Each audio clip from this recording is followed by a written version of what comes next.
পতন করে ভোট ডাকাতি করে শেখ হাসিনা ভারতবর্ষে আরামায়েশে কাটাবে, আওয়ামী লীগের নেতারা আত্মসমর্পণে দেবে, আরামায়েশে কাটাবে আর ষড়যন্ত্র করবে, বাংলাদেশের মানুষ মেনে নেবে না।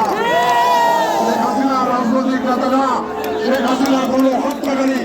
অবিলম্বে শেখ হাসিনাকে গ্রেপ্তার করতে হবে, আওয়ামী লীগের সন্ত্রাসী রুবেলাদেরকে গ্রেপ্তার করতে হবে। রাজনৈতিকভাবে আওয়ামী লীগ সন্ত্রাসী দল, আওয়ামী লীগকে নিষিদ্ধ ঘোষণা করতে হবে। আমরা সরকারের কাছে আহ্বান জানাই, আপনারা অবিলম্বে তাদের গ্রেপ্তার করে বাংলাদেশে একটি সুষ্ঠু পরিবেশ তৈরি করে আবার সুষ্ঠু নিরপেক্ষ নির্বাচনের ব্যবস্থা গ্রহণ করুন।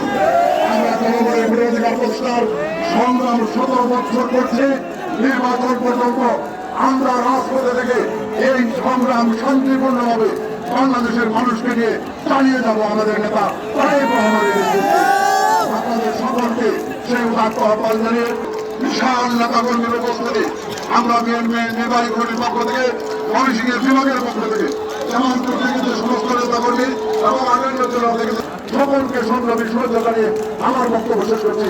সবাইকে ধন্যবাদ। আসসালামু আলাইকুম।